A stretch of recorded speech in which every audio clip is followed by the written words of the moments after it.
Hi guys, welcome back to my channel. For those of you who are new here, my name is Harang Choi and I am a Match 2023 applicant. So today's video is going to be about the Memorandum of Agreement released by the Department of Health in the Philippines this past year. Basically in March 22, 2022, they released a memorandum with the premise of basically limiting Filipino doctors from leaving the country for training. So basically, they are stating that there are enough number of training programs in the Philippines where doctors can or graduates can train from, and so they don't see the need for doctors to leave the country for training for residency. So what is the importance or the significance of this? So if you are a Filipino citizen, if you if you have a Filipino passport, in order for you to train in the US, you need to get visa, whether it be a J1 visa or H1B visa. And most programs in the US provide the J1 visa because it's cheaper. They don't have to pay much money. If it's H1B, they will have to pay a lot of money, and so not a lot of programs give the H1B visa. And so if you want to match, if you have a better chance of matching, you would pursue the J1 visa. And J1 visa basically is a training visa, and you can only get that if your country says, okay, we're gonna write the statement of need so that our citizen can go to your country and get the training, and then they can come back and serve our country after the training.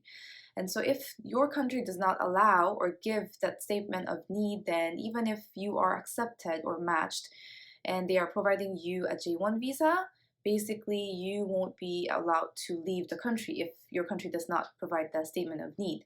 And basically, the DOH calls statement of need equates to need for training certificate. It's called NTC for short. And basically, they released a list of hospitals and training programs in the hospital wherein you can train from. And so if you can technically pursue your training, the specialty you're interested in is part of the list. They're saying that we're not going to give you the need for training certificate or the statement of need for you to train in a foreign country. So unless you get an H1B visa or you are a citizen or a green card holder, it's going to be hard for you to pursue residency training in the United States in the upcoming years.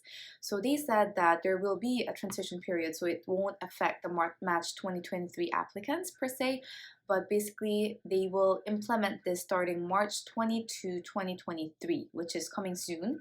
And they said that if you have started the process and you have this thing called unless you have this thing called assignment reports, you won't be able to receive the need for training certificate, which is the statement of need for your J1 visa.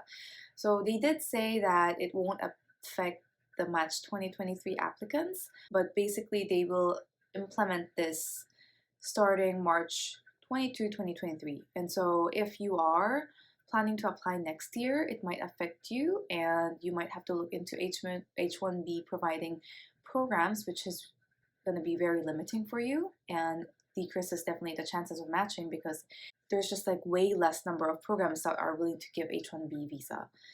So this is going to be very difficult for future applicants. So it's going to be important for you to check out the negative list they have listed on their website. For some reason though, when I check it right now, the website is kind of empty. I can link the Memorandum of Agreement page on the description below, so check that out and you can read the details of it and the application forms and everything, and go over it and process it.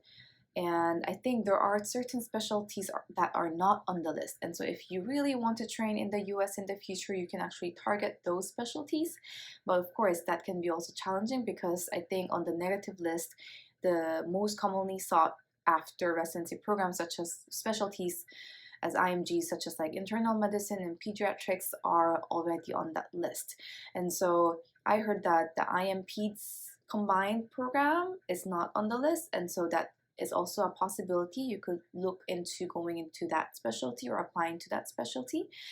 And I don't know what other specialties are options because the website right now is down, but definitely look into those specialties that you have a chance in. So yeah, just look into the documents, read over it, and make sure you know what you're getting yourself into. So I know that I just made a video a week ago about the accreditation for the ACFMG and all that, but this is another issue for Filipino citizens, and so just make sure to look into that before you commit to anything or start on anything. I don't mean to discourage you, I just want to relay the information that's most updated for you. And if you have any questions, feel free to comment down below and seek for more information, because I think this information is also pretty premature and a lot of things need to be better understood. So on the description down below, I will put down the link to the website that has the link to the Memorandum of Agreement. So just make sure to go to that link and read through the document and try to understand what it's trying to say, okay? And just remember that there will be challenges ahead, so you just have to be updated and make sure you're well aware of the future regulations that the country will be implementing, so that you know where you're heading and how you need to prepare, okay?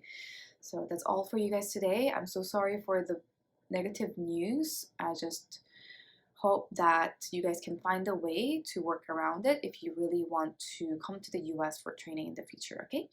So I hope you found this helpful, and I'll see you guys on the next one. All right, bye.